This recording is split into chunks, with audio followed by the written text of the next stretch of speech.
Muy buenas tardes. Vamos a comenzar la presentación tanto de los ilustres invitados que nos acompañan como de la justificación brevísimamente por el cual creo que estamos aquí reunidos e interesados en participar, ¿no?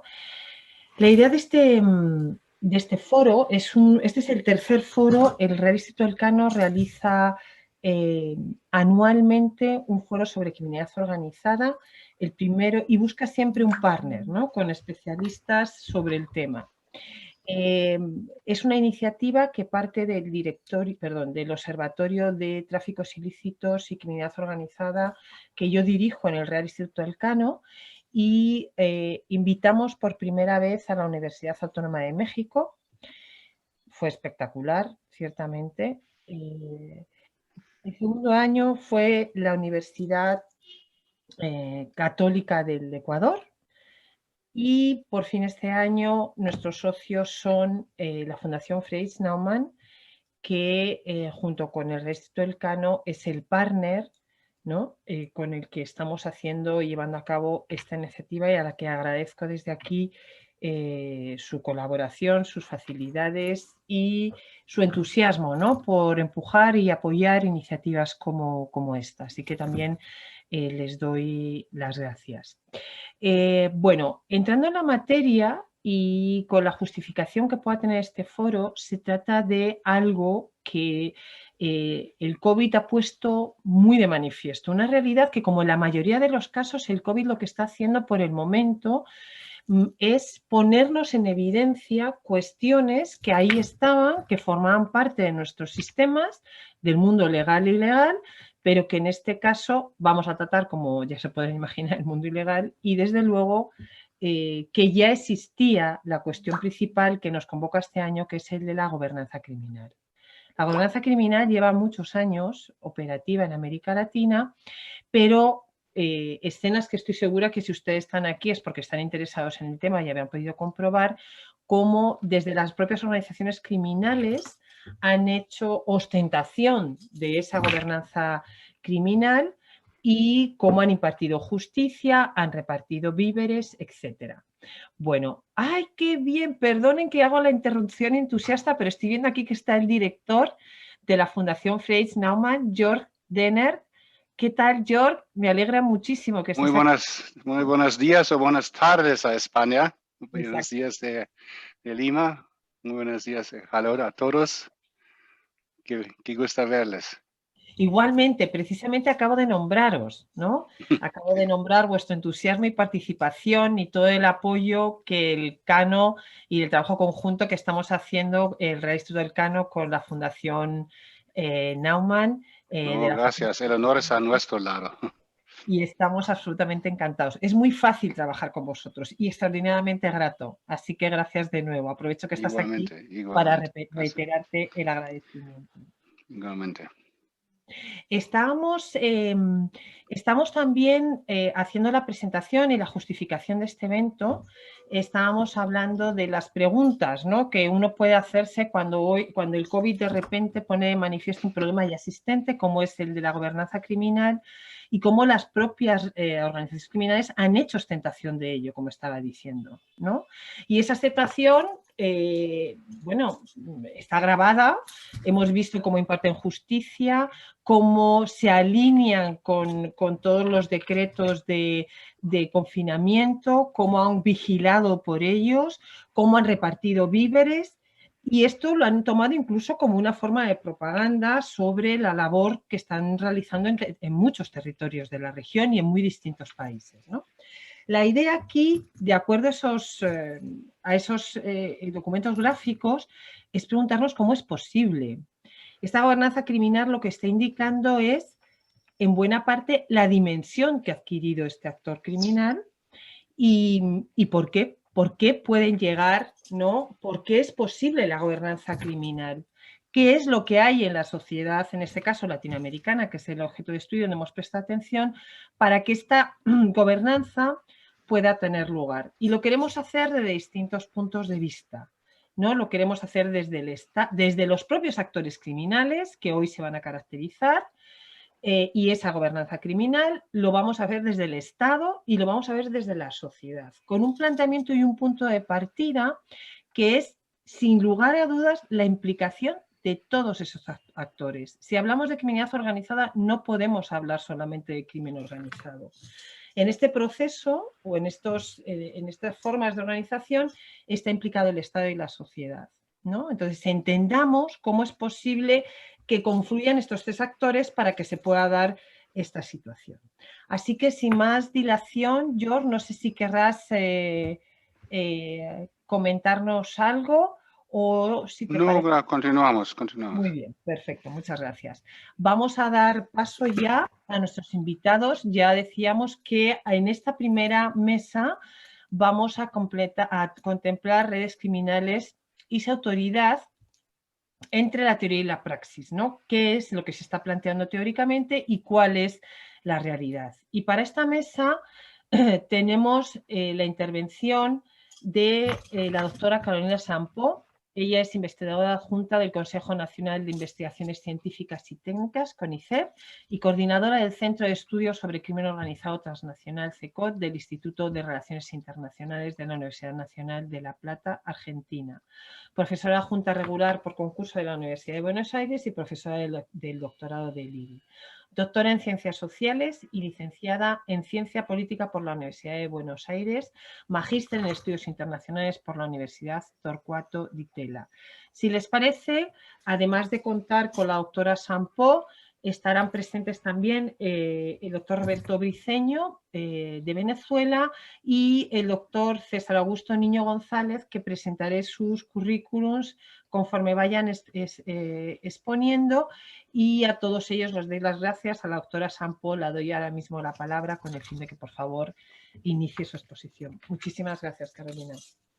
Bueno, muchísimas gracias, Sonia, por la presentación. Gracias a la Fundación Friedrich Naumann, al Real Instituto Elcano por esta invitación. Realmente es un placer siempre unirnos en estos foros de debate de los que aprendemos mucho más que lo que exponemos. Así que, de alguna manera, la idea de abrir este debate es eso, ¿no? Poner sobre una mesa algunos conceptos que están dando vueltas y que, desde mi perspectiva, necesitan por lo menos ser cuestionados.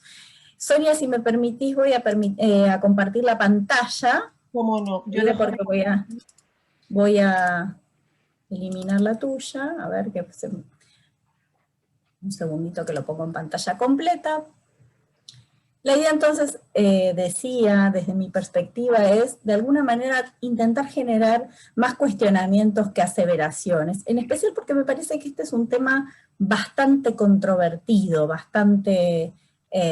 por lo menos no todos los académicos estamos de acuerdo en esto. Entonces, me parece que teníamos que empezar hablando de diferenciar lo que uno puede entender como control territorial y gobernanza criminal.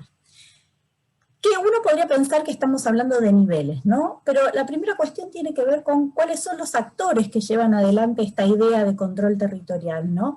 Cuando hablamos de actores violentos no estatales, estamos hablando de actores que incorporan, que van más allá de las organizaciones criminales. Hablamos de grupos paramilitares, hablamos de grupos terroristas, hablamos de milicias, y habla de guerrillas, y hablamos de organizaciones criminales, que son en definitiva las que nos van a ocupar a nosotras, pero no son los únicos actores que ejercen control territorial.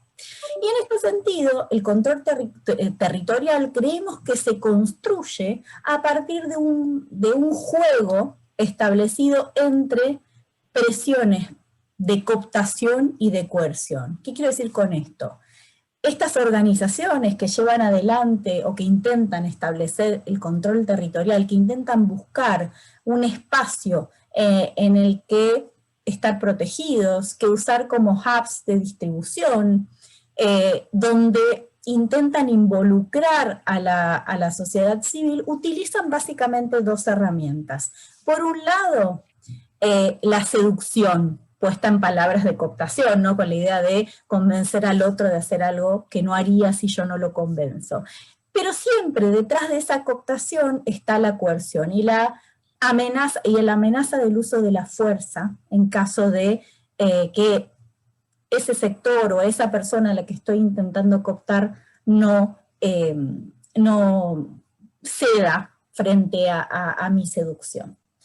Y lo que aparece también en este espacio de control territorial es el espacio del Estado, el lugar, el rol del Estado, que para algunos tiene que ver con la ausencia del Estado, para otros tiene que ver con un Estado que permite de alguna forma estos agujeros en la soberanía, por decirlo de alguna manera, y para otros un Estado que colabora incluso con ese control territorial. Y ahora voy a avanzar un poquito más sobre eso.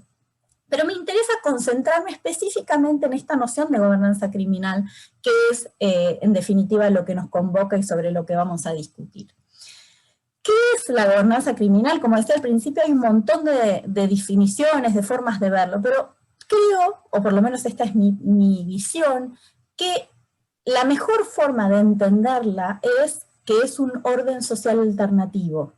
Y este orden social alternativo es capaz de proveer bienes públicos. Como decía Sonia recién, ¿no?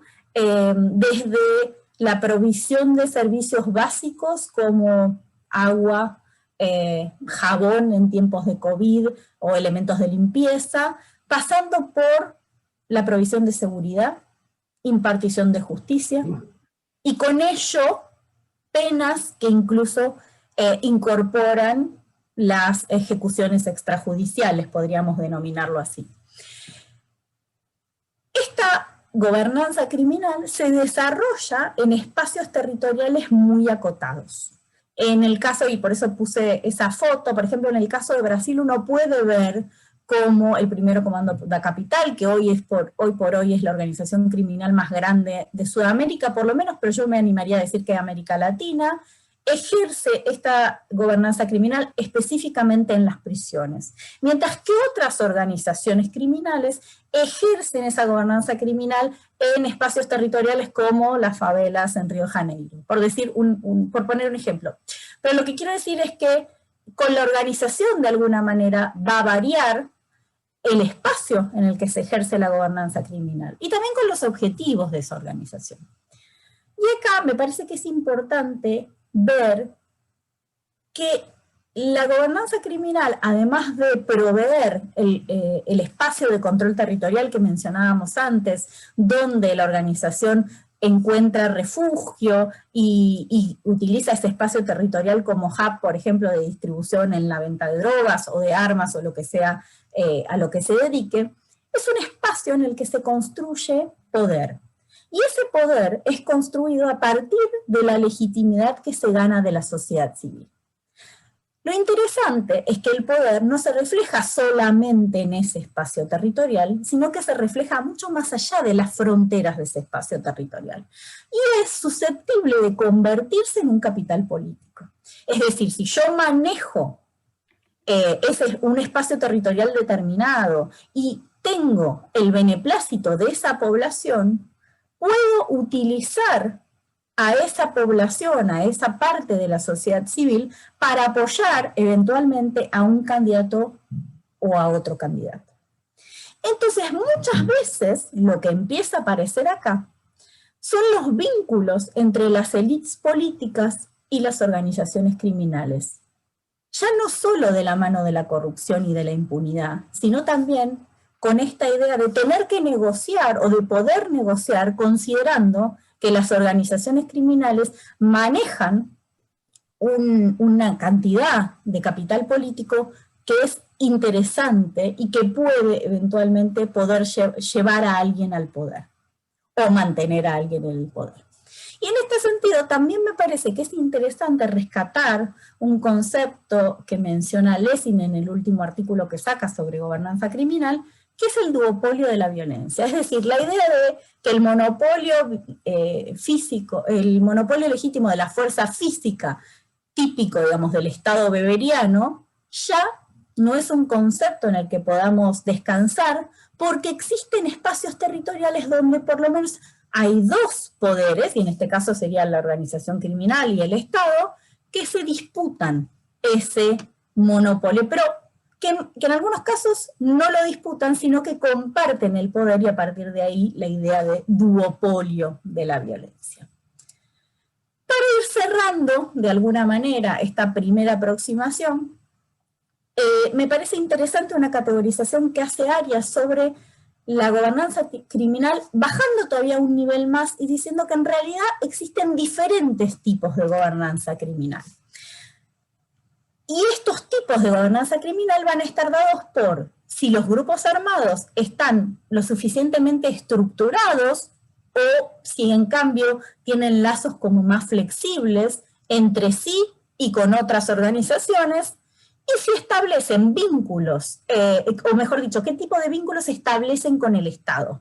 Si establecen vínculos cooperativos, conflictivos o mixtos, es decir, a veces cooperan y a veces entran en franca oposición. Y en este sentido, Arias lo que dice es, entonces tenemos 4 tipos distintos de gobernanza. Por un lado, cuando estamos frente a grupos armados no consolidados, y hay vínculos de confrontación con el Estado, estamos frente a un desorden criminal, y en este caso yo diría, no es lo que nos preocupa, porque la cuestión que nos preocupa a nosotros es aquellos espacios donde efectivamente hay un orden social alternativo que pone en jaque el orden establecido desde el Estado. Cuando pasamos a grupos armados más consolidados, con abierta confrontación con el Estado, hablamos de una idea de gobernanza dividida, lo del duopolio de la violencia que mencionaba recién, me parece que es el caso como más claro de esta gobernanza dividida, donde tanto el Estado como las organizaciones criminales ejercen algún tipo de poder en estos espacios territoriales, y la sociedad civil aparece como rehén, si se quiere, de ambos, tanto del Estado como de la organización criminal. Y luego, cuando tenemos vínculos colaborativos y pensamos en grupos armados no consolidados, él habla de gobernanza por niveles o gobernanza escalada. El texto está en inglés, entonces la traducción no es literal, y lo que él dice es que esos grupos armados muchas veces hacen las veces de representantes del Estado y se encargan de llevar adelante negociaciones con el Estado y después dentro de la sociedad civil implementar políticas que vienen desde el Estado. Si se quiere, actuarían como canales, ¿no?, del Estado y de las políticas públicas que se establecen. Y en ese sentido, no sé si es la gobernanza que nos interesa.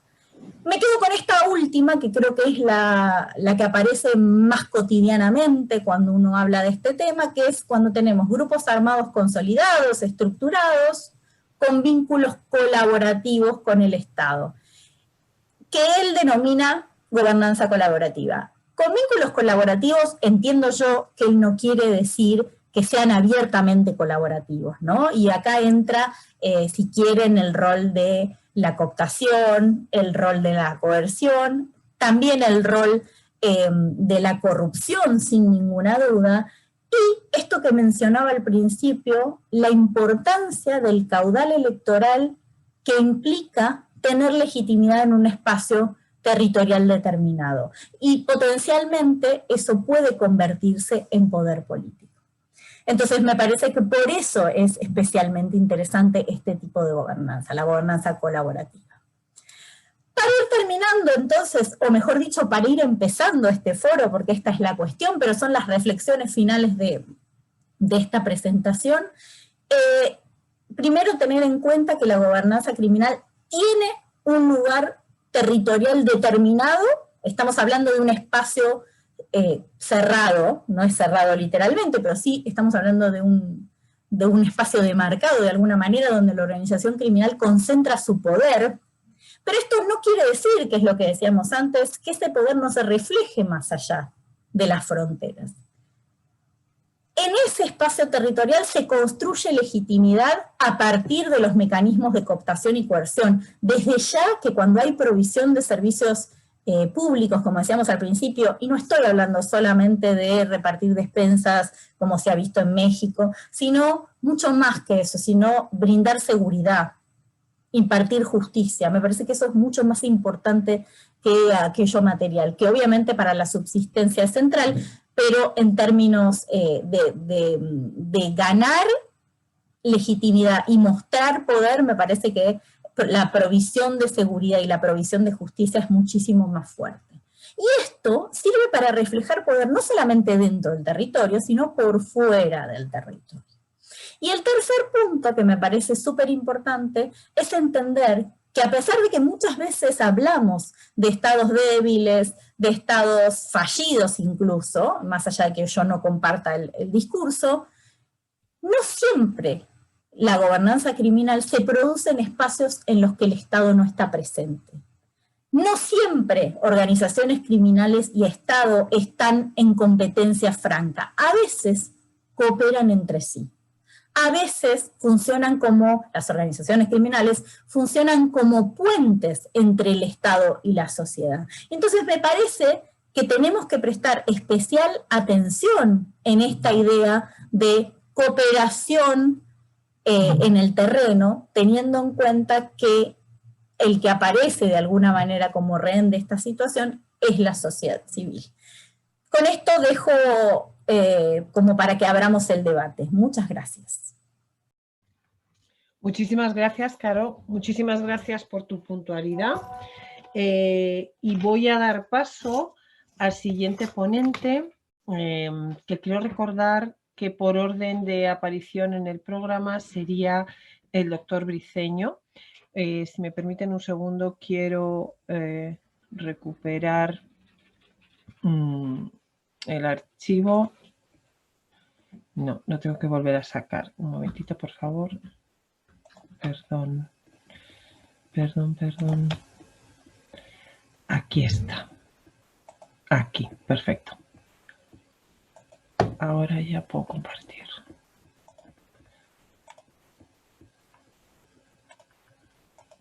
Me he perdido un momento en el mundo ciberespacial, pero prometo que regreso. Lo prometo. A ver, ahora. Es que no encontraba el archivo. Ahora sí. Ya está. Bueno. Decía en efecto que de acuerdo al orden del programa sería el espacio de intervención del doctor Briceño León. Roberto Briceño es profesor titular de Sociología de la Universidad Central de Venezuela y director del Laboratorio de Ciencias Sociales LACSO, fundador del Observatorio Venezolano de Violencia. Además, ejerce como profesor visitante en la Universidad Federal de Ceará, Brasil, y ha sido profesor de la Universidad Sorbonne Nouvelle en París 3 y la Universidad Autónoma de México. Fellow del St. Anthony College y de Oxford University y del Wilson International Center for Scholars de Washington. Ha trabajado en proyectos de África, Asia y América Latina. Quiero darle las gracias al doctor Briceño por estar aquí con nosotros y le voy a dar su tiempo inmediatamente para que empiece y nos haga su exposición en 15 minutos. Muchísimas gracias, Roberto. Gracias. Estás silenciado. Dale, por favor. Ay. Muchas gracias, Sonia, por la presentación y por la invitación. Muchas gracias por estar acá. Voy a compartir la pantalla para iniciar y facilitar la presentación. Ok. Bien. Básicamente lo que quisiera plantearles en el día de hoy, en este tiempo, es lo que sería la disputa por la legitimidad entre el Estado y el crimen organizado. Este es un tema que me viene dando vueltas en la cabeza desde hace unos años, cuando estaba haciendo una investigación sobre delito organizado y en este territorio, que es una zona cercana a la frontera con Colombia, uno de los ganaderos nos dijo que él había pagado, de los dueños de ganado de la finca ahí, que él le pagaba regularmente, le daba dinero al grupo guerrillero colombiano y al mismo tiempo le daba dinero también y le pagaba a los militares venezolanos que tenían allí. En ambos casos pagaba para su protección, ¿no? Pero nos dice, en medio de la conversación, de la entrevista, nos dice, pero caramba, lo que sucede es que los guerrilleros son gente seria. Ellos nos fijan un monto, yo se los pago y eso lo mantienen, eso es lo que se está, eso es lo que se paga. En cambio, los militares venezolanos que están aquí, cada vez que quieren vienen, piden dinero, se llevan una ternera, una vaca, sacan, cambia de teniente y cambian los datos. Es decir, no había estructuración en la extorsión que recibía por parte de los militares venezolanos, pero sí sentía una seriedad por parte de estos grupos guerrilleros que allí estaban, que en ese tiempo eran fundamentalmente FARC y ELN. ¿Qué es entonces? ¿Qué es lo que quiero plantear alrededor de la legitimidad? Bueno, las características del Estado como monopolio de la fuerza tiene un conjunto de rasgos, un conjunto de características, ¿no? Ahora, lo particular, ¿no?, es que en esas características que están allí, que las tienen en la pantalla, las cumplen por igual el crimen organizado. Es decir, el crimen organizado como poder fáctico, y ya lo ha mencionado Sonia y también Carolina, pues bueno, tienen un control territorial de hecho, ejercen el poder por la fuerza, imponen normas, cobran impuestos, establecen y aplican sanciones, ¿no? Se tienen el poder fáctico. Entonces, si es igual lo que ocurre en esos territorios entre la función del Estado y la función de los grupos criminales, ¿cuál es la diferencia que hay entre unos y otros? Bueno, cuando uno revisa autores como Charles Tilly hace unos años, pero dicen que prácticamente lo que uno puede encontrar es que no hay diferencias. Yo sostengo que sí hay diferencias y que sí deben haber esas diferencias y hay que buscarla alrededor de la disputa por la legitimidad en las actuaciones y en el uso de la violencia, en una condición que no es estrictamente material, pero que la requieren y la construyen los distintos grupos. Bueno, Weber sostiene y sostuvo en sus textos que para que el dominio pudiera perdurar se requería que se produciera sometimiento, que la fuerza pura no servía para garantizar un dominio, que era necesario también que tuvieran, ¿no?, una aceptación por parte de los dominados, que de esa manera, ¿no?, aceptaban perder su libertad. Esto es una discusión conceptual y teórica, ¿no?, importante, que tiene otras dimensiones. Ahora, ese sometimiento que tiene la población puede ocurrir de dos maneras. Puede ocurrir por la fuerza, por el miedo, por el uso, por la aplicación, ¿no? Pero ese miedo, ese temor, esa dictadura del miedo, esa monarquía del miedo que diría Martha Nussbaum, no garantiza legitimidad. La legitimidad, para poder tenerla, tiene que ser, ¿no?, como una aceptación voluntaria, y esto bien sea por la superioridad moral atribuida a esta decisión, ¿no?, a este Estado, a este dominio, o sea por las bondades prácticas que puedan acompañarlas, ¿no? Entonces, eso nos introduce en dos consideraciones teóricas y conceptuales sobre lo que es legitimidad, y me permitiré algunas referencias teóricas porque al fin y al cabo ese es el tema de esta sesión. Bueno, hay dos dimensiones, para mí hay dos dimensiones de legitimidad. Una manera que es con la manera como Weber la entiende, ¿no?, que es el acatamiento que tienen la burocracia, los funcionarios, a el Estado. Es lo que es en la tradición alemana el Riksstaat, ¿no? Es eso, ¿no? El Riksstaat es este uso legítimo de la fuerza, pero contenido en leyes, en normas. Ahora, hay otra forma distinta en que uno puede entender legitimidad y que es la aprobación social, ¿no? La aprobación social que tienen aquellos grupos o que tienen las medidas ilegales hechas por el Estado, fuera de la ley, que aplican los funcionarios cuando aplican mano dura, o, ¿no?, las que tienen los grupos criminales, que de alguna manera obtienen esa aprobación de la población en lo que ellos están haciendo y en su actuación. Y este es un componente bien importante en lo que pudiera ser la legitimidad y la gobernanza que está allí. En los estudios que he realizado y en las distintas investigaciones, tanto en Venezuela como en Brasil, lo que uno encuentra es que hay territorios que tienen una muy alta seguridad. Esto que les coloco aquí es Guasdualito, es una ciudad que está en frontera entre Colombia y Venezuela. El río Arauca los separa. Del otro lado está una ciudad colombiana que se llama Arauca. Bueno, en una entrevista con unos comerciantes en esta zona, que es una zona que ha tenido alta presencia de los grupos guerrilleros y también paramilitares, el comerciante nos decía, mire, esta es la ciudad más segura de Venezuela. Esto hace unos años donde Venezuela tenía las tasas de homicidio más altas de América Latina, o entre las más altas, si uno quiere, compartiéndolas con El Salvador y Honduras.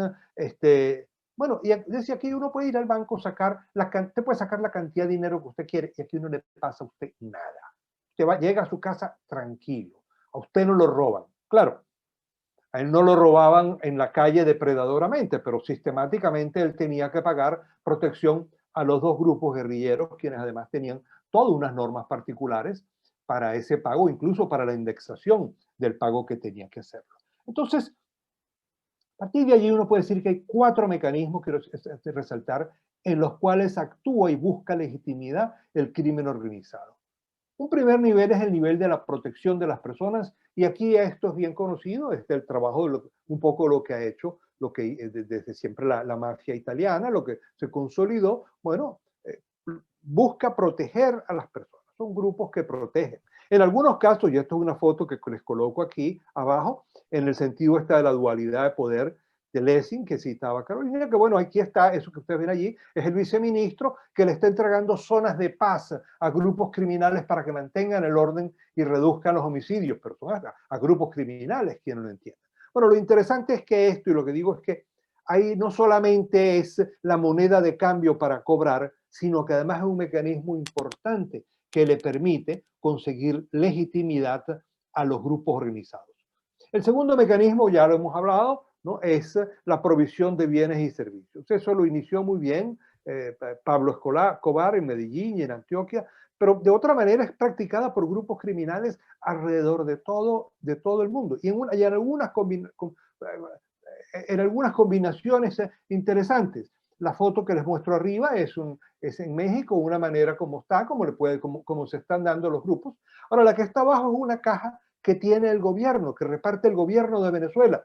Simplemente que a esa parte del gobierno bolivariana, por acuerdos o de alguna manera, se le ha colocado una etiqueta arriba, ¿no? Y es un grupo guerrillero, entonces el que entrega y el que distribuye la comida, ¿no? Que regala el gobierno venezolano a la población, pero ahí es el grupo guerrillero el que toma, en este caso las clases así, en otros casos es unas bandas criminales en la zona más urbana como Maracay, que son ellos los grupos criminales, los pranes que llamamos en Venezuela, quienes están llevando. En tercer lugar está la aplicación de castigos de una manera severa. Esto es algo bien particular que tienen todos. Es lo que se ha llamado, decimos, impartir justicia. Bueno, realmente lo que es intentan colocarse en una suerte de justicia retributiva, pero de una manera muy dura y que encaja con su idea de legitimidad. Hay 2 factores que en nuestras investigaciones han aparecido como relevantes para esa aceptación y esa legitimidad que le da. En un primer momento, la primera es la celeridad con que ocurre. Claro, ahí no hay defensa, no hay retrasos, hay una aplicación expedita de los castigos. Pero la gente asume, ¿no? Bajo aquella vieja fórmula, ¿no? Muy antigua en el derecho, que la justicia retrasada es justicia, el castigo retrasado es una justicia denegada, ¿no? Bueno, entonces la gente siente que no hay retraso, que no hay denegación porque hay una aplicación, ¿no? Claro, ahí se cometen cantidad de injusticias, ¿no? Y en segundo lugar, es desproporcionada, es de una severidad extrema y es intencionalmente desproporcionada para buscar mostrar y generar ese carácter ejemplificador, ¿no? Entonces, claro, no se corresponde con todos los criterios de una justicia redistributiva, una justicia que exista proporcionalidad. Aquí no la hay, ¿no? En cuarto lugar, es la eficiencia de la norma. Con esto, ¿qué logran los grupos criminales? Logran, ¿no?, convertir las normas en normas eficientes, cosa que no logra normalmente el Estado. Ahí lo que está es un documento de la FARC, de uno de los grupos disidentes de la FARC, ¿no? Que están cobrando, ¿no? Y que cobran y que ponen normas. Bueno, iguales normas las han puesto en Venezuela y son normas muy crueles y muy duras. Quienes se encargaron durante la pandemia de restringir, de hacer cumplir los toques de queda o de, de imponer el uso de las máscaras en Venezuela, en ciudades como Caracas, en muchas zonas fueron los grupos criminales, los llamados colectivos. Inclusive en un caso, ¿no? Unos jóvenes que osaron jugar dominó y beber alcohol fuera del toque de queda, simplemente fueron y los mataron. Eso a 500 metros, 600 metros del Palacio Presidencial de Venezuela. Es decir, con una imposición muy fuerte, pero que demuestra que la norma hace que la norma sea eficiente. Entonces, ¿qué puedo exponer con esto? Bueno, brevemente para ir, bueno, en primer lugar, hay una sustitución del Estado. El crimen organizado sustituye al Estado en todas estas funciones que les he venido señalando y eso le entrega gran legitimidad. Ahora, lo particular desde el punto de vista teórico es que con esta búsqueda de legitimidad, el crimen organizado hace mucho a lo que Foucault le atribuía con la biopolítica de la evolución del Estado. Es decir, deja de ser solamente un grupo que da muerte para un grupo que empieza a dar vida, a proteger la vida y de una manera muy particular. En segundo lugar, ¿no? La criminalidad criminal permite la construcción de una institucionalidad perversa. ¿Pero qué es institucionalidad al fin y al cabo? Es perversa, pero es institucionalidad, ¿no? En tercer lugar, ¿no? Logra generar una estabilización de las expectativas en las zonas en las cuales está. En todos esos territorios lo que hemos encontrado es que la gente asume que como la norma es eficiente, bueno, las expectativas se cumplirán, ellos sabrán lo que hacen uno a otro, y lo que decía al final, lo que me decía al final, aquel ganadero que le citaba al inicio, era que él tenía unas expectativas estabilizadas en relación al grupo criminal y no las tenía en relación a el ejército legal de Venezuela. Entonces, esa estabilización de las expectativas le permite de una manera muy importante generar una gobernabilidad. Entonces, la gobernabilidad local, la gobernanza criminal que se crea, es posible no solamente por el uso de la fuerza, sino también por esta legitimidad que consigue. Pero eso sí, es una gobernanza que se consigue a costa de la libertad de las personas, a costa de la libertad de los individuos. Entonces, la pregunta, y con esto termino, ¿puede acaso la democracia competir con este dominio y ofrecer libertad? Bueno, yo pienso que sí es posible, pero para eso la democracia tiene que demostrar que es superior moralmente y prácticamente al crimen organizado. Y eso implica algunas condiciones que son difíciles que han sido difíciles para nuestros estados. En primer lugar, tiene que ofrecer mejor y más completa protección universal de las personas, pero eso sin sacrificar la libertad por la seguridad, sin sacrificar la libertad de los individuos, ¿no?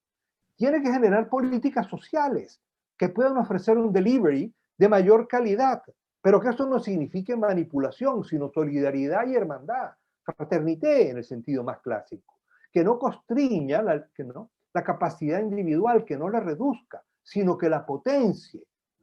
En tercer lugar, la justicia debe funcionar con celeridad y castigo proporcional, pero también con respeto a los derechos individuales, a los derechos humanos, al debido proceso. Y todo eso hay que buscar hacerlo de una manera muy complicada, sin que el trámite judicial se convierta en una denegación de la justicia misma. Y finalmente, la democracia tiene que demostrar que puede construir una institucionalidad transparente, legible y equitativa, orientada a permitir el ejercicio de la libertad y la democracia a las personas, que fortalezca al individuo y su capacidad de ejercer la libertad, ¿no? Y cosa que no puede de ninguna manera hacer el crimen organizado, ni en sus versiones más formales o construidas, no puede lograrlo, y eso es una posibilidad para la democracia y una manera de apuntar muy grande y de fortalecer la libertad individual. Pero si eso no se logra, sencillamente, y eso es lo que podemos ver en muchos territorios, empieza el ciudadano a preferir la gobernanza criminal, aunque le signifique una pérdida de libertad, porque adquiere algo de seguridad que está deseoso de recibir en estos momentos. Bueno, muchas gracias. Esta era la presentación que quería hacerles en esta mañana. Muchísimas gracias. Gracias, Roberto, por tan interesantísima exposición. Muchas gracias además por tu puntualidad. Y vamos a dar paso a... Estoy ya nerviosa porque acabemos para empezar a preguntaros. Y vamos a dar la palabra a César Niño. Otra vez con... no, iba a decir otra vez me he perdido la galaxia, pero no estoy aquí. En este caso, la presentación de César Augusto Niño González él es profesor asociado y director de investigación de la Escuela de Política y Relaciones Internacionales de la Universidad Sergio Arboleda, PhD en Derecho Internacional en la Universidad Alfonso X el Sabio, España, magíster en Seguridad y Defensa Nacionales de la Escuela Superior de Guerra, Colombia, y profesional en Política y Relaciones Internacionales de la Universidad Sergio Arboleda, Colombia. Investigador senior ante el Ministerio de Ciencia y Tecnología de Colombia. César, tienes el uso de la palabra y cuando puedas empezar, por favor. Muchísimas gracias por estar aquí. Muchas gracias, Sonia. Muchas gracias a todos. ¿Me confirman si me están escuchando bien, por favor? Sí, perfectamente. Y estupendo. Viendo tu PowerPoint. Ok, perfecto. Muchísimas gracias a todos por la invitación, al Real Instituto Elcano y a la Frederick Newman Stiftung por esta invitación. Pues en esta oportunidad, yo no sé por qué no me da pantalla completa esto, creo que ya ahora sí. En esta oportunidad, bueno, pues yo les vengo a conversar sobre una nueva línea de investigación que estoy trabajando a propósito de la sincronización con lo que ustedes acaban de mencionar, tanto la doctora Sampó como el doctor Briceño León, a propósito de las gobernanzas criminales, y creo que cada vez va evolucionando más esta discusión que me parece muy interesante a propósito de esto. Yo voy a hablarles a ustedes sobre diplomacia catalítica y gobernanza criminal regional, a propósito de todo lo que estamos conversando en esta oportunidad. Y efectivamente, la intención de esto que quiero presentarles hoy es mostrar que existe una necesidad de ampliar los lentes analíticos para comprender el crimen organizado. Por eso, digamos que en esta oportunidad y por supuesto en esta conversación sostengo que los grupos criminales poseen una estructura de política exterior y de diplomacias catalíticas. Ya voy a explicar más adelante a qué me refiero con diplomacia catalítica. Lo básico de todo esto es que hay una noción de fronteras en las lógicas criminales que son distintas a las lógicas estatales. Es decir, las fronteras para los criminales no son solo momentos límites de control de grupos sobre espacios geográficos, rutas y mercancías, sino son dinámicas que dependen de actores involucrados y no de la vieja y estadocéntrica concepción westfaliana de fronteras rígidas e inquebrantables asociadas al Estado de Derecho, ¿no? Aquí voy a exponer preocupantes complejos criminales y, si me lo permiten, en la sintonía tanto del profesor Briceño León como la profesora Sampó, algunas recomendaciones clave que me parece interesante para los tomadores de decisiones, que en últimas digamos que nuestro trabajo desde la academia genera ese tipo de reflexiones. Entonces, interesante porque me da la impresión, aquí en lo que ustedes están viendo con algunas ideas principales para empezar, que las configuraciones regionales en América Latina demuestran grandes paradojas. América Latina posee grandes diferencias de construcción histórica de sus estados, pero tiene profundas homogeneidades asociadas al crimen y a la violencia. Por otra parte, también, mientras es difícil un entendimiento entre las agendas políticas nacionales y la cohesión del multilateralismo convencional, los grupos criminales tienden a asociarse entre ellos con mayor facilidad y con menos costos de transacción que los estados de la región. Y esto lo digo porque mientras es una zona pacífica, al mismo tiempo es altamente violenta. En efecto, la arquitectura de la violencia y la inseguridad en la región, digamos, en toda América Latina, comprende marcos analíticos lo suficientemente importantes y complejos que generan, digamos, estudios sobre la inestabilidad regional. De tal manera, pues efectivamente me valgo de una incomodidad que a veces en algunos escenarios académicos y políticos suele ser muy digamos, espinoso, y es empezar a entender que los grupos armados criminales o los grupos criminales también poseen agencia y estructura. cosa que molesta a algunos tomadores de decisiones porque efectivamente todavía tenemos, por lo menos en América Latina, una concepción lo suficientemente westfaliana de la capacidad de agencia y estructura en términos de políticas públicas, en términos de política exterior.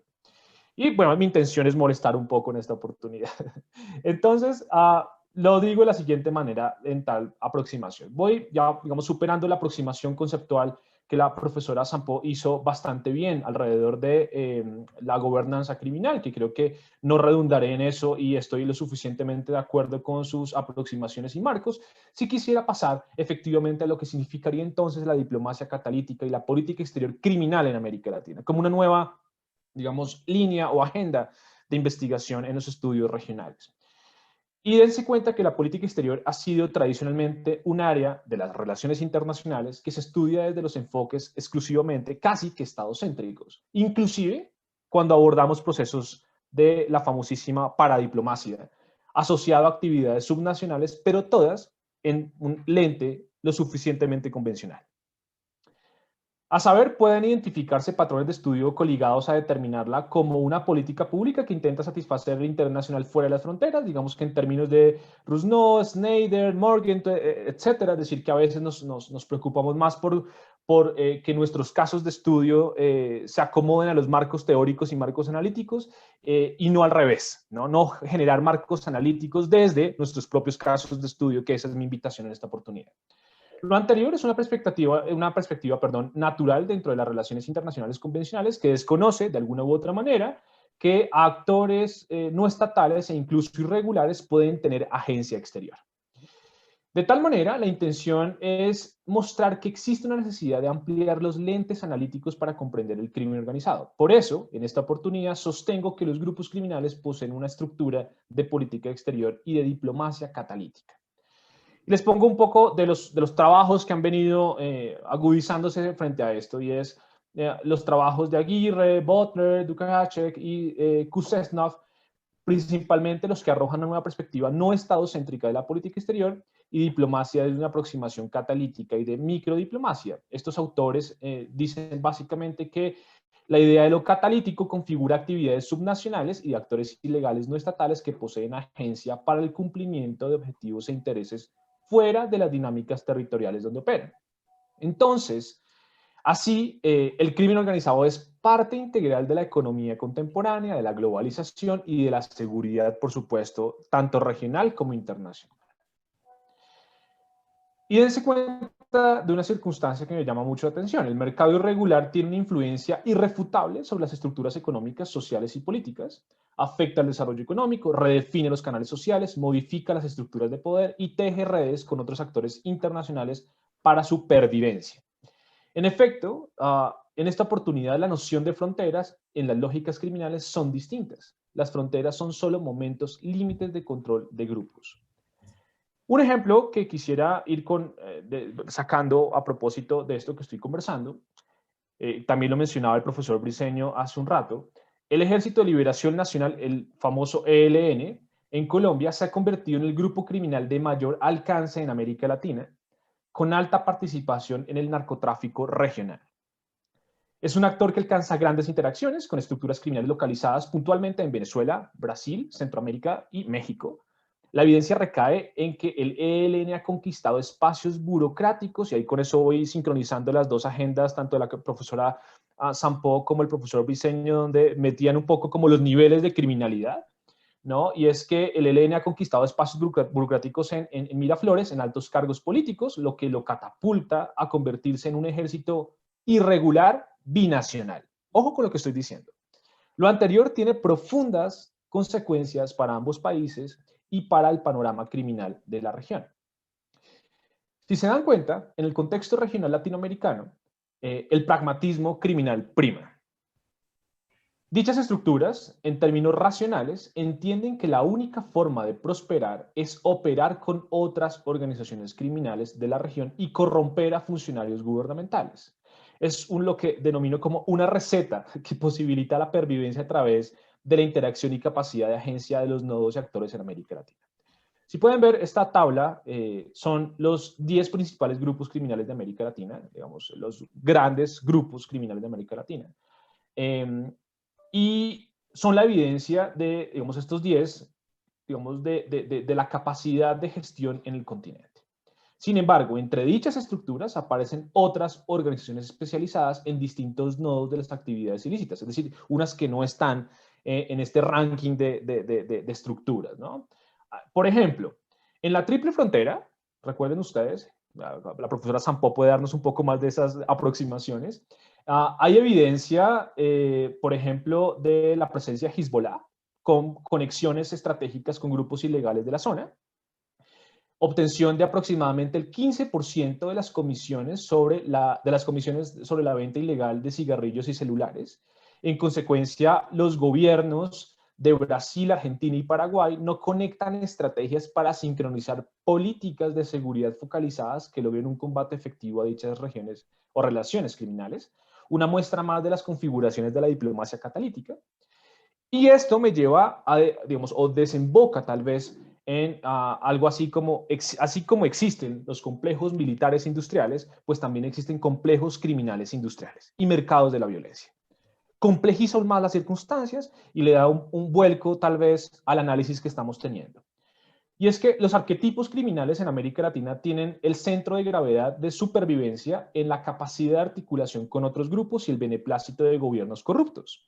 Significa entonces que la mixtura entre grupos criminales y gobiernos corruptos genera una ecuación o permite como resultado gobernanzas criminales capaces de modificar el equilibrio de la seguridad continental. Un ejemplo de ello es la complacencia de Caracas con las disidencias o resistencias más bien de las FARC y miembros del ELN en su territorio, así como las estructuras entre clanes familiares que integran economías ilícitas, apalancadas, por ejemplo, con el régimen de Maduro, entre Hezbollah, el clan Saleh, el clan Rada, con células en Maclao, Maracaibo y Valencia, a propósito de lo que exponía el profesor Briceño León. Pero en el caso colombiano, existe un complejo militar industrial alimentado por mercados de la violencia, es decir, que el crimen opera como una industria en la que la violencia funge el papel de vector, a propósito de la pandemia, sobre el dominio territorial y expansión fuera de las fronteras. Luego de la firma de los acuerdos de paz entre las antiguas FARC y el gobierno de Colombia en el Teatro Colón en el 2016, ha habido una reconfiguración de actores y fenómenos tanto asociados al crimen como a la violencia. Y vuelvo y repito, acá hay un asunto interesante en nuestros estudios, es que una cosa es inseguridad y otra cosa es violencia, que es importante tenerlo en el marco de nuestros análisis. Por una parte, cerca del 85% de la ciudad de Medellín está bajo el dominio de 140 organizaciones armadas. Aquellas organizaciones son la mezcla o el resultado, más bien, de la hibridez de residuos de distintas agrupaciones derivadas de carteles de narcotráfico, exparamilitares, reincidencia de guerrillas, grupos criminales extranjeros y actores emergentes que dominan las relaciones sociales de algunos sectores de Medellín. Muy parecido a lo que pasa en Brasil también. Por otra parte, en Bogotá, ¿no?, la capital, existe una configuración criminal preocupante. La convergencia de estructuras armadas ilegales como los Jayco Masacre y la banda de Willy Meleán, conocidos como los Meleán, los primeros reconocidos por publicar en Instagram, en las redes sociales, fotos y videos de sus acciones, asesinatos y el porte y uso de armas de fuego, confirman que hay un grupúsculo que domina a través de la violencia zonas de la ciudad generando gobiernos criminales. Con base en lo anterior, la evidencia arroja que, por ejemplo, enviados de los Zetas a Colombia, particularmente a la región del Catatumbo, Pacífico, norte de Santander y la región andina, tienen operaciones de cobro, transacciones de pago y trazan con sus socios en los restaurantes o locales de los pueblos cocaleros. Los reportes arrojan que, por ejemplo, los carteles mexicanos establecen contacto con colombianos de cada uno de los eslabones del narcotráfico, brindan servicios de seguridad, contratan con propietarios de lanchas y avionetas para operar de manera ágil y clandestina, ¿no? Y por supuesto, en la carrera criminal de la región también se encuentran los contadores, no sé si los han escuchado últimamente en las noticias. Es un grupo emergente de alrededor de 300 hombres que tiene presencia en el Triángulo del Telembí, en Tumaco, Nariño, liderados por José Albeiro Arigue. Es responsable de lo que se denomina como el nuevo narcotráfico en el Pacífico colombiano y, por supuesto, ha sido responsable de asesinato de indígenas y líderes sociales en esta zona. Interesante entender, por ejemplo, que sus actividades criminales sobresalientes son la fabricación, escuchen esto, de semisumergibles, ¿no?, para llevar cocaína a Centroamérica, construcción de cocinas en medio de la selva para procesar la coca, 3.500 personas desplazadas y un número desconocido de asesinatos. Un panorama lo suficientemente preocupante para la seguridad regional y la estabilidad del continente. Una ecuación lo suficientemente distinta. Y con esto quisiera mostrarles brevemente, para terminar, algunas de las recomendaciones estratégicas que tal vez pueden ser el punto de partida de nuevas dinámicas estupendo. Doctor, para la... Dime. Disculpe, 2 minutos. Perfecto. La primera recomendación es la resignificación conceptual para abordar eficazmente la política exterior criminal emergente de los actores ilícitos híbridos que combinan aspectos de organizaciones criminales. Es necesario reconsiderar la forma en que se clasifican y abordan los modelos de análisis, inclusive en política exterior. 2. Identificación de causas subyacentes del crimen. Significa que el crimen no es la causa de la inseguridad regional, es el efecto o consecuencia de causas estructurales que producen órdenes criminales. Es menester que haya una conexión estratégica entre los investigadores y los policy makers para articular estos esfuerzos. 3. Geometría del crimen y la violencia. Desde los operadores de seguridad anticiparse con inteligencia estratégica y además y las otras instituciones a los vértices de conexiones verticales y horizontales que perpetúan las estructuras criminales, es decir, hackear la movilidad social dentro del crimen y la asociación entre distintos grupos geográficos en localidades distintas. 4. Detección de contralegitimidades y construcción de legitimidades, muy en sincronía a lo que decía el profesor Briceño. Y por supuesto la número 5, que es la que más me gusta y por la que me gustaría generar conversación al respecto, hipótesis de negociaciones. Y con eso termino. Los gobiernos deben negociar con estructuras criminales para reducir el crimen. Esta recomendación consiste en atacar las causas y no las simples consecuencias. En otras palabras, se trata de definir la noción, entre comillas, de victoria del Estado en contraposición de los grupos criminales y de comprender el estancamiento mutuo. Se determina por la construcción de legitimidades en los espacios geográficos, en la gobernanza y capacidades de agencia ante los problemas sociales. Por lo anterior, se deben identificar incentivos y motivaciones que lleven al grupo criminal ser y estar.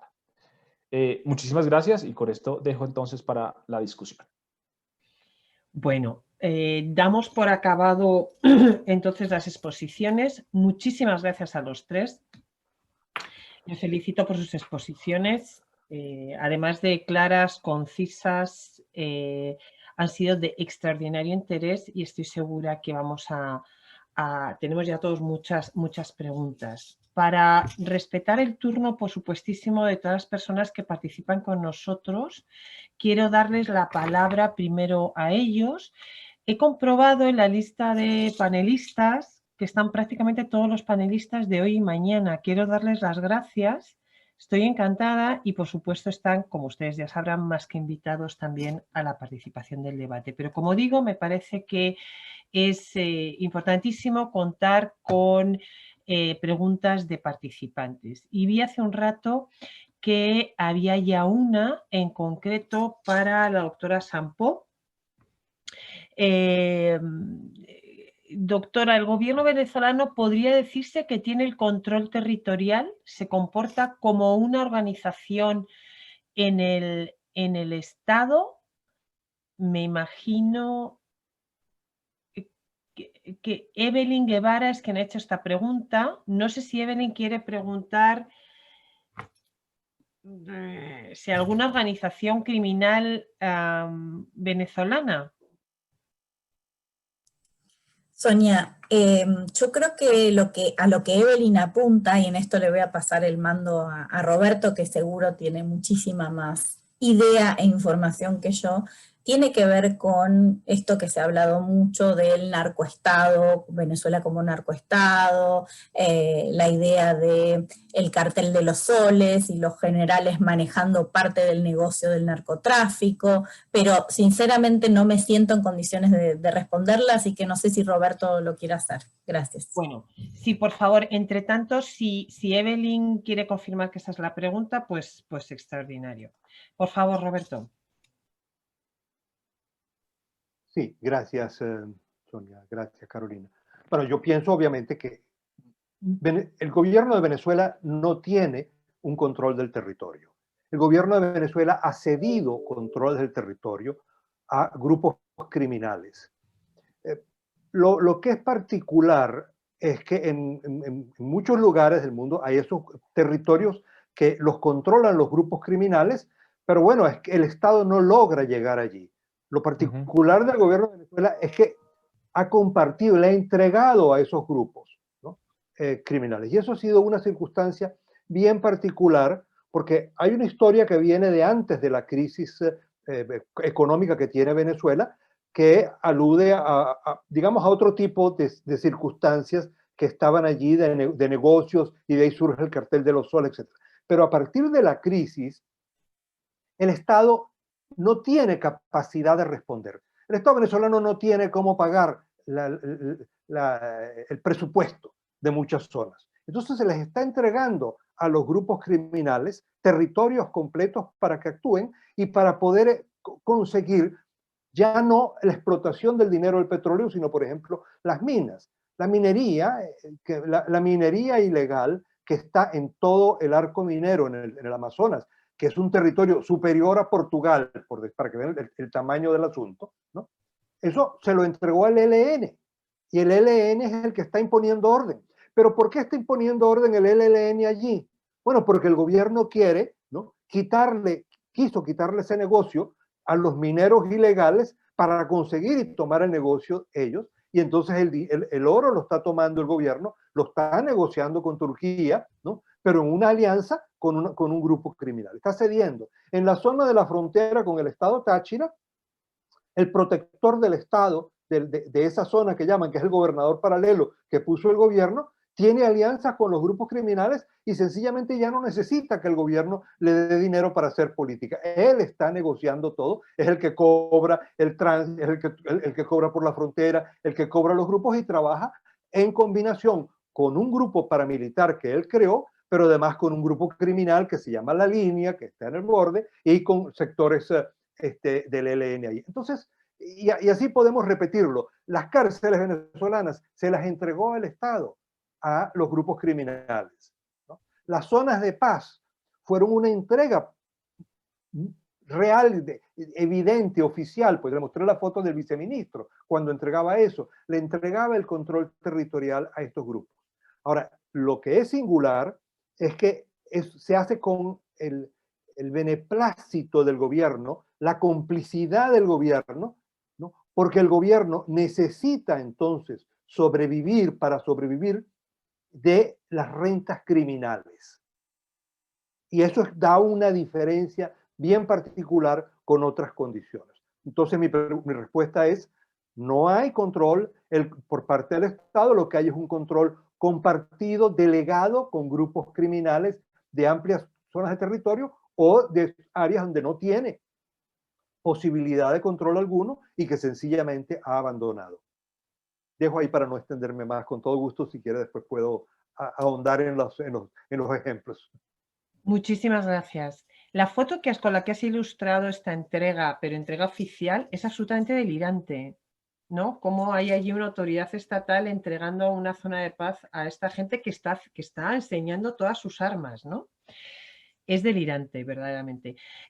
Tengo dos preguntas más y las voy a hacer genéricas, las contestan o todos o quien considere, en fin, vamos a dejarlas abiertas. Es de Darwin Becerra. En la gobernanza criminal se puede considerar la corrupción y la impunidad como causas para determinar un Estado fallido. Él es mayor de la Fuerza Aérea Ecuatoriana.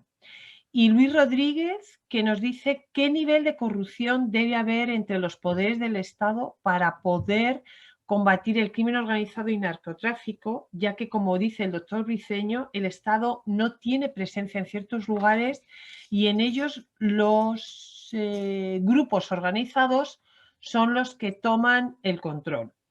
Bueno, por supuestísima, está abierta la respuesta para cualquiera de ustedes, o yo, si lo quieren intervenir todos, magnífico. Bueno, yo empiezo con la de estados fallidos, porque es una discusión que me gusta.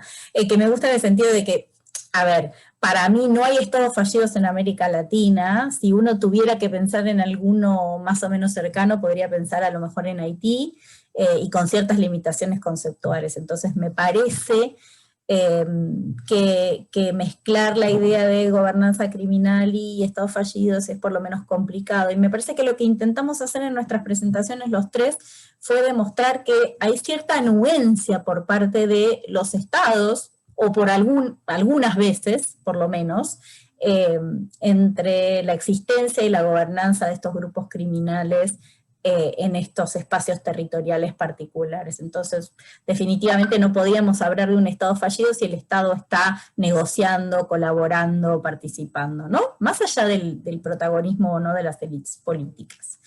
Y después, en cuanto al nivel de compromiso con respecto a la corrupción, a ver, dos cosas. Me parece por un lado, y hace un tiempo que insisto con esto y tengo una discusión enorme con Sonia, para mí es más importante o es más garantista la impunidad que la corrupción, ¿no? O sea, allí donde hay impunidad, de alguna manera hay un incentivo mayor para la corrupción. Si yo sé que no me van a agarrar por aquello que haga, que sé que va en contra de la ley, que sé que está mal hecho, es mucho más fácil que me convenzan de hacer ese tipo de cosas, ¿no? Ni que hablar si se usa la amenaza del uso de la fuerza por detrás, ¿no? Esto que hablábamos antes del juego entre coerción y cooptación, ¿no? Pero además, en lo que mencionaba Luis, creo que era el que ponía la pregunta, justamente él lo dice, si el Estado, estamos hablando de un Estado que no está presente en todo el espacio territorial porque tiene dificultades que tienen que ver con la geografía, en el caso específico de todos los países que comparten parte de la Amazonia, me parece. En el caso de otros estados como el nuestro, como Argentina, también, pero con menores dificultades geográficas, si se quiere. Si estoy hablando de que el Estado no está, ¿en quién estoy pensando a corromper, no? Y acá me parece que tenemos que abrir otra puerta que es súper importante, que es que la corrupción no es solo pública, que la corrupción también se genera hacia funcionarios privados. Y entonces me parece que hay que pensar a partir de ahí. Pero no sé si hay un nivel de compromiso con respecto al Estado. Me parece que tiene que haber reclamos por parte de la sociedad civil para que haya control, para que las oficinas de anticorrupción efectivamente funcionen allí donde existen y se creen allí donde no existan, que estén en manos de la oposición y no del oficialismo, y que en democracias, si se quiere, imperfectas, delegativas, como las nuestras, donde los estados son débiles institucionalmente, empecemos a trabajar con la idea de rendición de cuentas, donde los gobernantes den cuenta a los gobernados, que en definitiva son los que le dan el poder, de lo que hacen y dejan de hacer. Eso.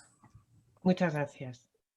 Si les parece, seguimos el orden de exposición de las ponencias, por si Roberto quiere intervenir en esta ocasión. Pensé que primero César, que no había hablado antes, y después. Yo me quería poner demasiado estricta, toda la razón. César, por favor. Muchas gracias, profesor Briceño. No, simplemente algo muy corto frente a las dos preguntas rápidamente, y digamos que comparto cierta reflexión que hace Carolina frente a que yo no creería tanto que en América Latina sea aplicable el concepto de estados fallidos por muchas razones.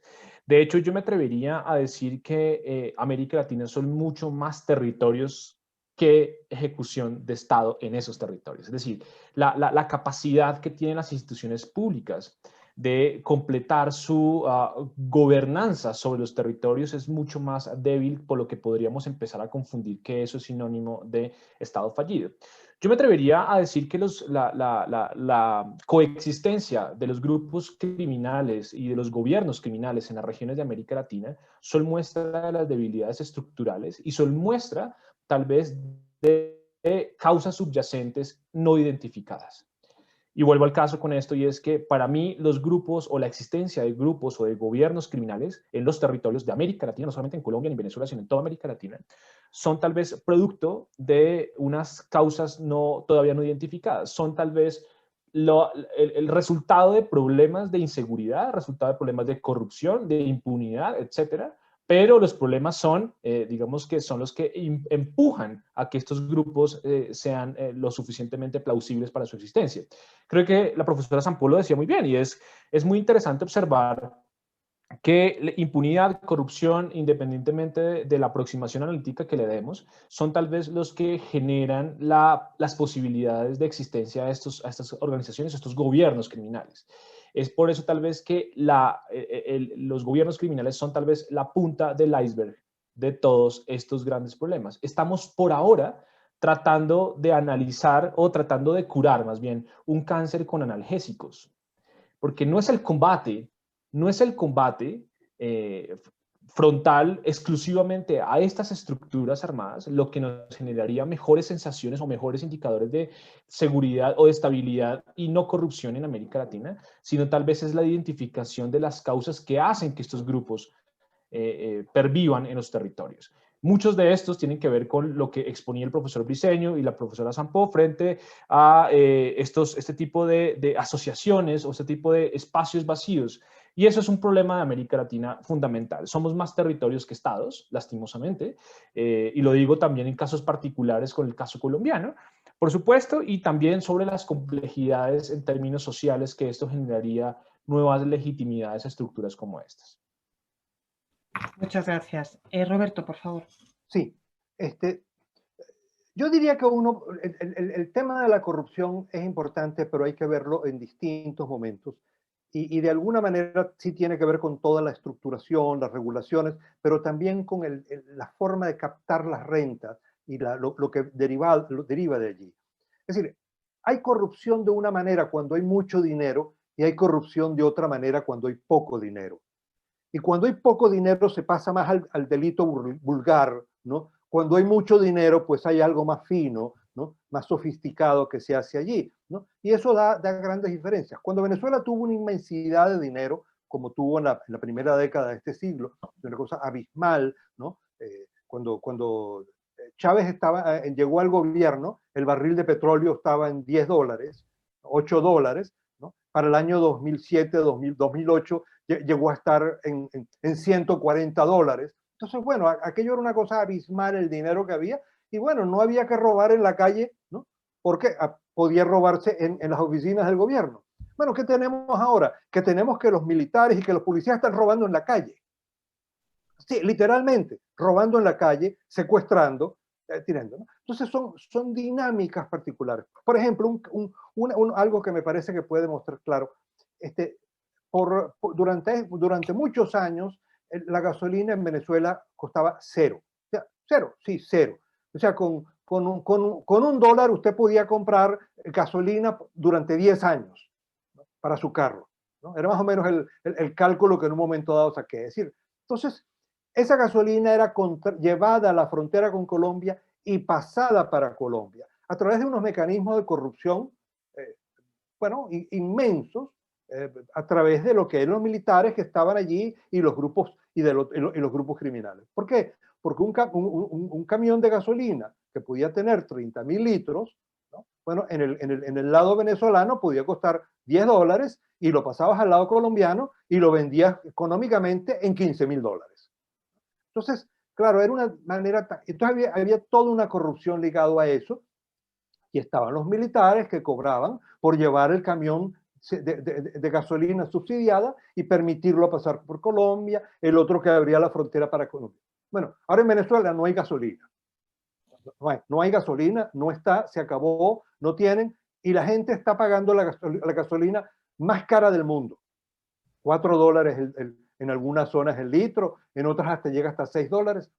¿Dónde está el contrabando ahora y la corrupción? Al revés. Se está contrabandeando gasolina de Colombia que se lleva para Venezuela, y ahora los militares venezolanos cobran para dejar entrar la gasolina colombiana, aliados con los grupos, ¿no? Con el ELN y las fuerzas gaitanistas que están en algunas zonas, que son las que cobran y permiten entrar. Es decir, bueno, estamos hablando, sí, de corrupción, pero los procesos son distintos porque las economías son distintas y en consecuencia las dinámicas que se producen ahí son distintas. Ahora, estoy de acuerdo con lo que decía César ahorita. ¿Qué solución podíamos ponerle a eso? Nosotros decíamos, Venezuela, bueno, Venezuela no había manera de parar lo que en Venezuela, eufemísticamente se llamó en Venezuela contrabando de exportación, un concepto un poco extraño, ¿no? Pero no había manera de parar eso si la gasolina costaba nada, costaba cero.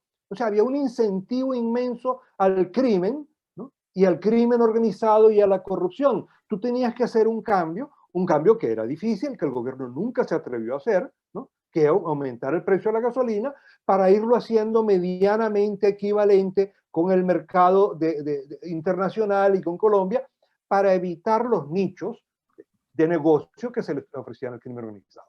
Si no, le colocas aquello allí y ya está. Bueno, y eso fue, ¿no? Sistemáticamente. Cuando el presidente Chávez decidió, porque había una emergencia y tal, supuestamente, pero decidió que se acababan las licitaciones, que era algo que no es que era muy bueno, pero que existía en Venezuela. Es decir, que si usted era general o usted era ministro, para hacer una compra usted tenía que presentar una licitación.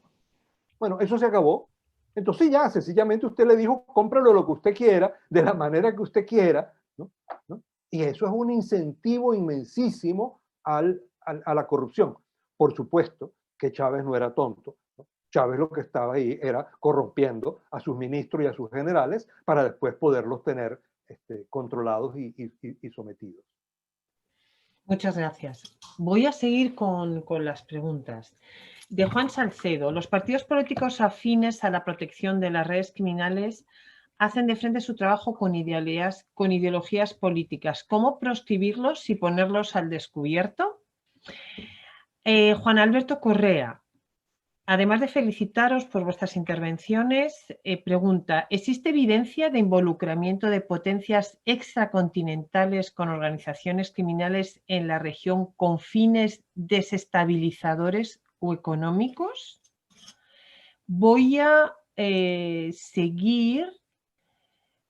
Y Carlos Rojas pregunta si esa capacidad de amenaza criminal llega hasta la República Dominicana y si impacta la migración venezolana a nuestro país con este problema.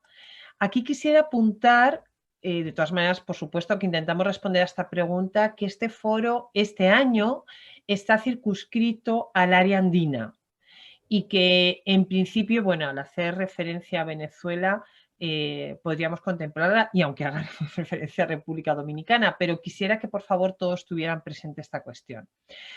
Carlos Morales, buenos días. Al entregar parte de la soberanía a un Estado, ¿incluye el espacio aéreo del país involucrado o solo estamos hablando de una parte sin control por parte del Estado? Les dejo abiertas, si quieren, el mismo orden que teníamos planteados para que ustedes respondan las preguntas que consideren oportunas. Vale, empezaría yo entonces. Por favor, me toca, vale.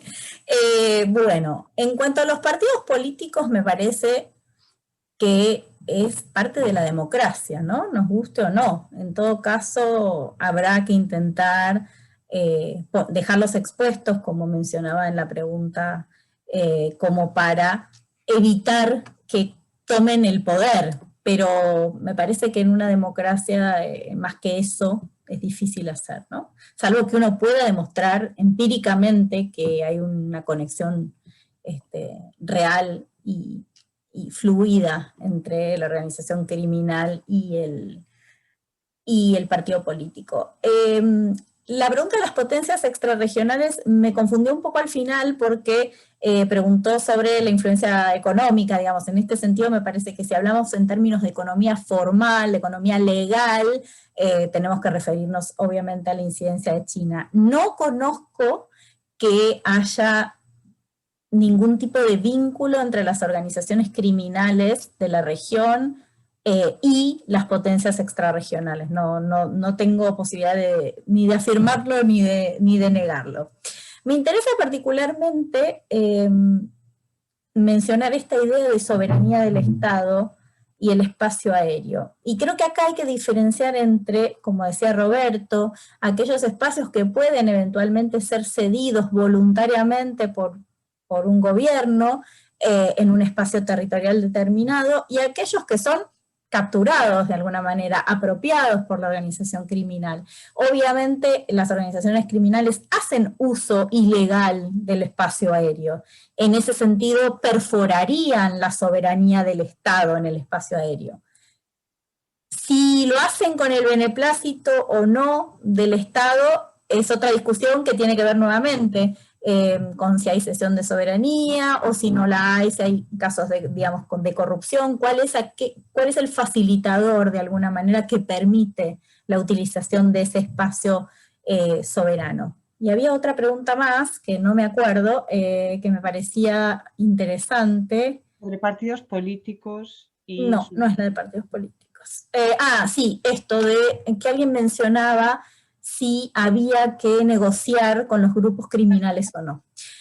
Y en esto César y yo no estamos de acuerdo, estoy casi segura, y por eso lo quería traer a colación, para que podamos de alguna manera debatirlo. Yo soy una ferviente detractora de las negociaciones con los grupos criminales, porque creo que esas negociaciones, sean públicas o clandestinas, ¿no? Conllevan la debilidad del Estado, es decir, yo estoy reconociendo que soy incapaz de combatirlo y por eso me siento innegocio. Esa es la opción A. Y la opción B es negocio porque me conviene negociar, ¿no? Entonces, por lo menos empiezo siendo generosa y pensando que en realidad las negociaciones están vinculadas mucho más a la incapacidad del Estado que a los intereses de la clase política o de las élites políticas. Pero en ese sentido, yo comparto con el asistente que preguntaba, creo que no tiene que haber negociaciones con las organizaciones criminales porque es dotarlas de más poder del poder que ya tienen. Eso. César, por favor. Gracias, Sonia. No, perfecto. Voy a empezar en ese orden, tal cual como lo estaban. No voy a hablar de los partidos políticos porque creo que la profesora Sampo lo tocó muy bien y no hay ningún tipo de controversia frente al respecto. Pero sí, la pregunta sobre la presencia de actores extracontinentales en la región, tal vez la evidencia solamente podría generar un par de asuntos particulares. Uno, la presencia de fuerza Quds iraní en la frontera entre Colombia y Venezuela, en La Guajira, frente al asunto de la explotación de coltán o coltán, bueno, con algunos de estos asuntos de minería irregular o ilegal. Uno. Dos, la presencia también de fuerzas mercenarias rusas, que creo que ustedes han visto en los últimos meses, algunos contratistas mercenarios rusos en presencia venezolana, en Venezuela, mejor dicho, para la, digamos, anuencia con el régimen y, por supuesto, sostenibilidad del régimen de Maduro en algunas dimensiones. Tal vez está en las investigaciones cuál es la participación digamos, en actividades de crimen ilegal, de asuntos ilegales, perdón, en la región. Eso puede ser tal vez lo que no esté muy claro, pero sí hay participación de actores extracontinentales en el caso que les acabo de mencionar de Fuerza Quds iraní y, por supuesto, de algunas empresas mercenarias en Venezuela, que eso preocupa mucho frente a la estabilidad de la seguridad en la región. En particular eso. Y por supuesto la siguiente pregunta, si no estoy mal, tenía que ver con el espacio, la migración venezolana que llegaba hasta República Dominicana. Sí, yo creo que hay algo interesante en todo esto y es que el migrante irregular se ha convertido también en una víctima del crimen organizado.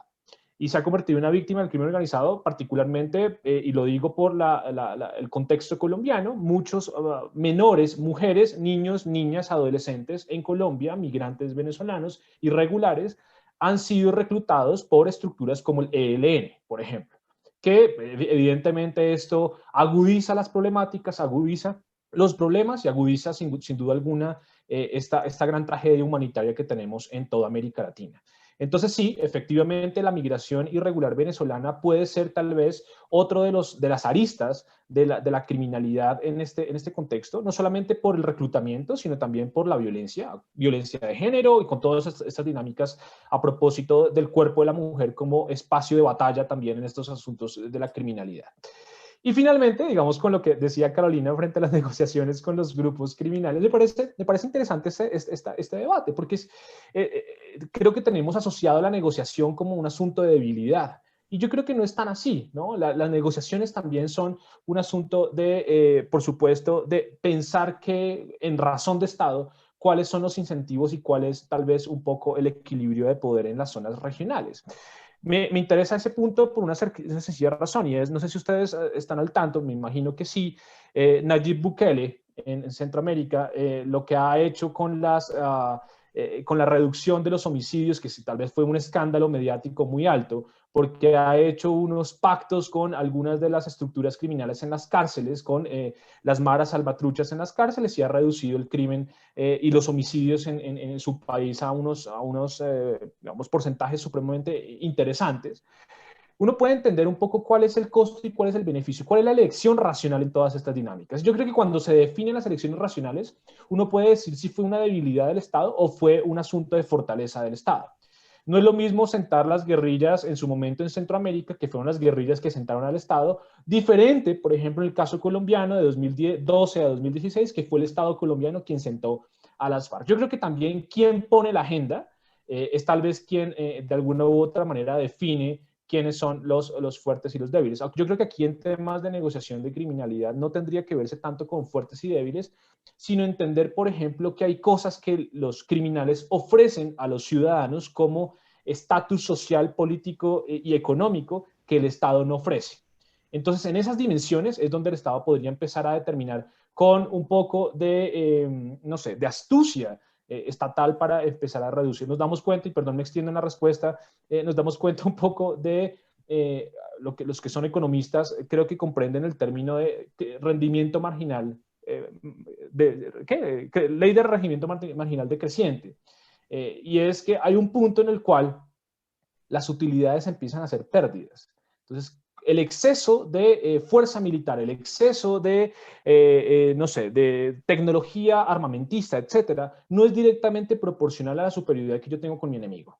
El caso con esto es que estamos hablando de irregularidades donde se comprometen y se complejizan aún más las circunstancias. Si fuera simplemente un asunto de ecuación entre un sistema binario, entre fuerza militar o lo que, digamos, suceda con las estructuras oficiales del Estado versus estructuras irregulares, creo que el terrorismo en el mundo ya se hubiera acabado hace mucho tiempo.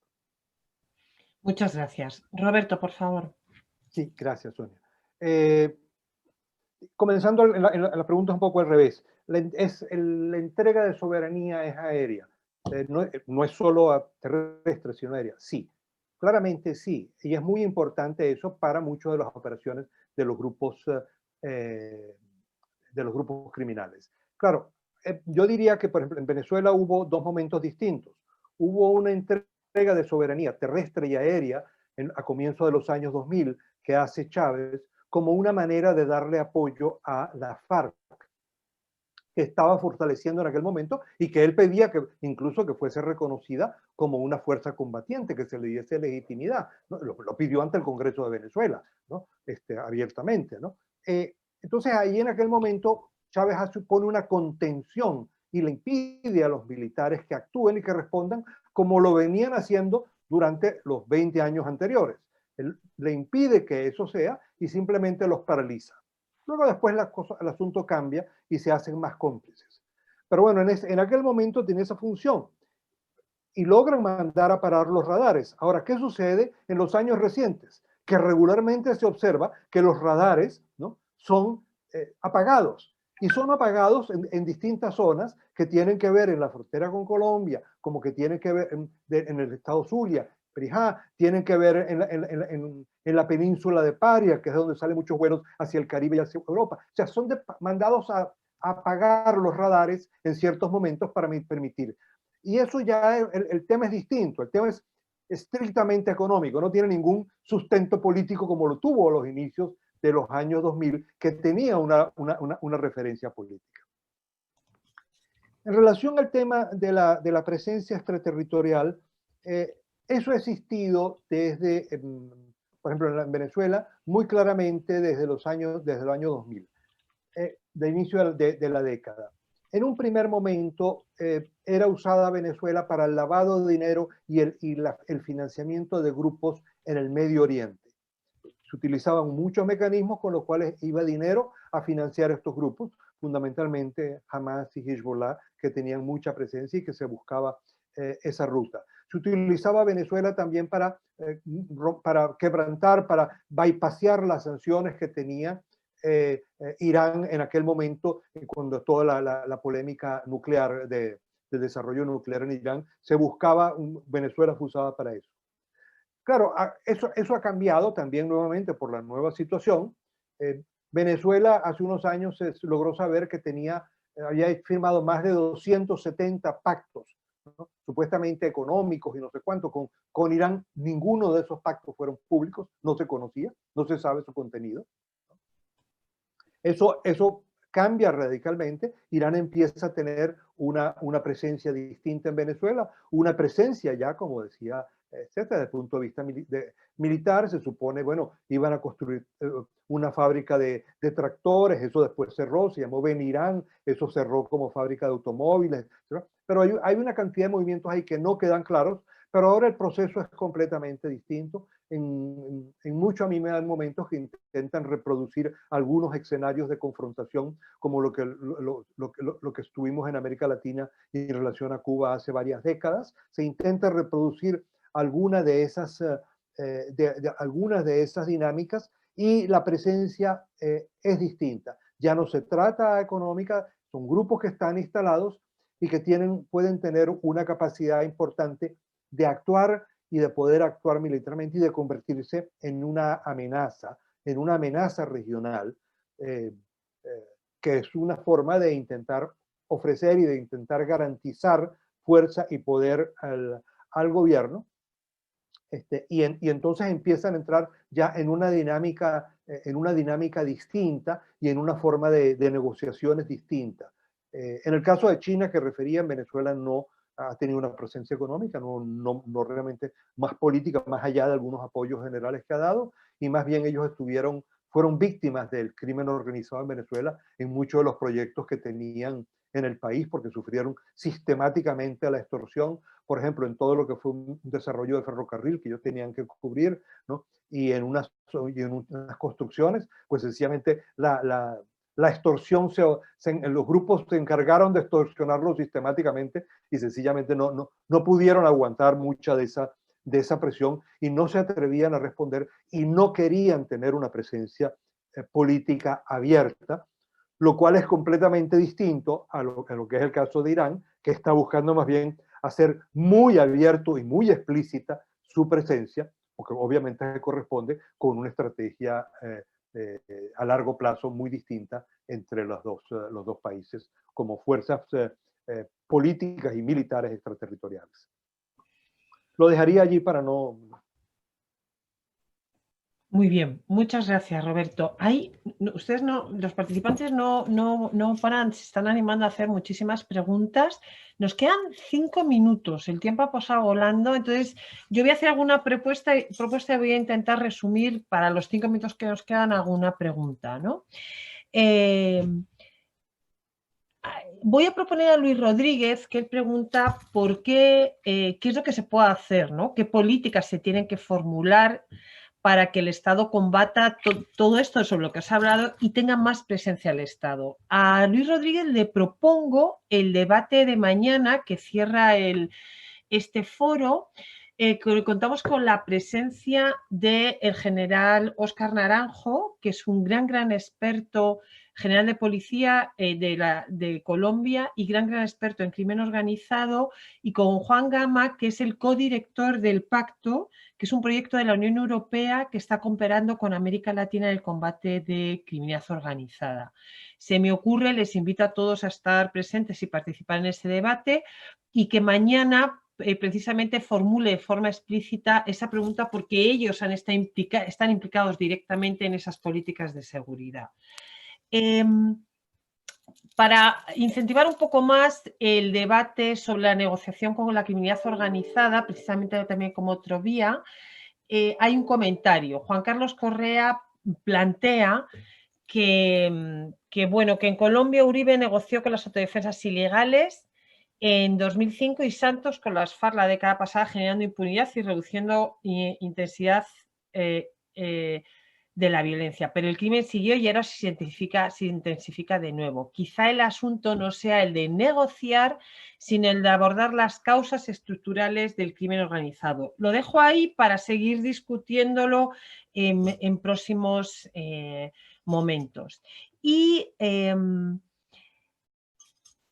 aquí hay una cuestión que Javier Aguilar plantea y es cómo desarrollar estrategias multilaterales para fortalecer el concepto, entre Estados, por supuesto, para fortalecer el concepto integral de seguridad regional o subregional, cuando los intereses delictivos también son cómplices de ellos los actores gubernamentales que deberían de generar y favorecer estas estrategias multilaterales, ¿no? Bueno, como nos quedan 5 minutos, lo voy a dejar ahí, ¿de acuerdo? Muchas gracias. Nos quedan menos, nos quedan 2 minutos. Perdón. No sé si quieren hacer algún comentario a preguntas y a cuestiones que les planteaba. En Bueno, 2 minutos. Sencillamente, rápidamente, simplemente diría que en efecto algo que estamos experimentando en América Latina es efectivamente un asunto que también se puede denominar como la entropía de la violencia y la criminalidad en el continente, o en el subcontinente, y es un desbordamiento de los fenómenos sobre las capacidades de los estados. Y por supuesto, he venido llamando la atención en diferentes escenarios sobre la dinámica de detectar las causas subyacentes o estructurales, como la pregunta que hacían, que esa tal vez es la mejor receta.